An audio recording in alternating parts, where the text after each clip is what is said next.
ഇപ്പോഴത്തെ ഒരു ട്രെൻഡ് എങ്ങനെയാണ്? ഒരാൾ ദുബായിൽ ഒരു പ്രോപ്പർട്ടി വാങ്ങുന്നു. അതൊരു റെന്റൽ റിട്ടേൺ ആയിട്ടാണോ അതോ ക്യാപിറ്റൽ അപ്രീസിയേഷൻ ആയിട്ടാണോ? അതായത് നമ്മൾ കറക്റ്റ് പറയുകയാണെന്നുണ്ടെങ്കിൽ ഇപ്പോൾ സാഹചര്യത്തിൽ റെൻ്റൽ റിട്ടേണിനെക്കാട്ടും കൂടുതൽ ആളുകൾ ക്യാപിറ്റൽ അപ്രീസിയേഷൻ ഒരു പ്ലാനിലാണ് വാങ്ങുന്നത്.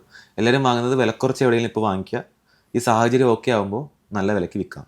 ഇതാണ് ഇതിൻ്റെ ഒരു ക്യാച്ച്. ഇപ്പോഴത്തെ ഒരു ട്രെൻഡ് അതാണ്. ഇപ്പോൾ കഴിഞ്ഞൊരു 2 മാസമായിട്ട് ആളുകൾ ഇപ്പോൾ കസ്റ്റമേഴ്സ് വിളിക്കുമ്പോഴും ആരെങ്കിലും വില കുറച്ച് വിൽക്കുന്ന പ്രോപ്പർട്ടി ഉണ്ടോ, എന്തെങ്കിലും എമർജൻസി ആയിട്ട് വിൽക്കുന്നുണ്ടോ, അങ്ങനെ ആകുമ്പോൾ വില കുറച്ച് വാങ്ങാം. ഈ സാഹചര്യമൊക്കെ എന്തായാലും വിത്തിൻ ഒരു 2-3 മന്ത്സ് അല്ലെങ്കിൽ ചിലപ്പോൾ ഒരു 6 മന്ത്സിൽ ഓക്കെ ആയി കഴിഞ്ഞാൽ ആ സമയത്ത് അത് റീസെയിൽ ചെയ്ത് കഴിഞ്ഞാൽ ആ ഒരു പ്രോഫിറ്റ് ഗെയിൻ ചെയ്യാന്നുള്ളൊരു പർപ്പസിലാണ് ആളുകൾ വാങ്ങുന്നത്.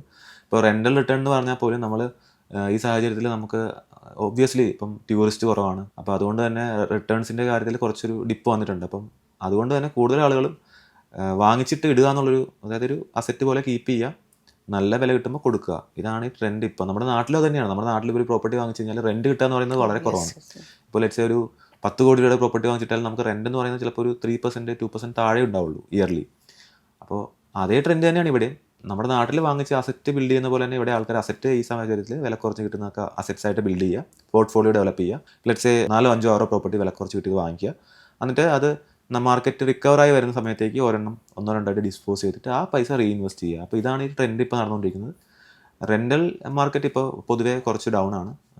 എല്ലാ പ്രോപ്പർട്ടീസിലും പ്രോപ്പറായിട്ടുള്ള പഴയ പോലുള്ളൊരു റിട്ടേൺ ജനറേഷൻ മോഡ് ഇപ്പോൾ ഇല്ല. അപ്പോൾ 6%, 7% ഒക്കെ ഉള്ളൂ. നേരത്തെ 10, 11 കിട്ടിക്കൊണ്ടിരുന്നത് ഇപ്പോൾ ഒരു 5 to 7 മാക്സിമം അത്രേ കിട്ടുന്നുള്ളൂ. അപ്പോൾ അതുകൊണ്ട് ആളുകൾ കൂടുതലും സെക്കൻഡറി മാർക്കറ്റിലും അല്ലെങ്കിൽ ഡെവലപ്പേഴ്സിൻ്റെ അടുത്തു നിന്നും വില കുറച്ച് കിട്ടുന്ന പ്രോപ്പർട്ടീസ് ചൂസ് ചെയ്യാൻ വേണ്ടിയിട്ടുള്ളൊരു ട്രെൻഡിലാണ് ഇപ്പോൾ പോയിക്കൊണ്ടിരിക്കുന്നത്.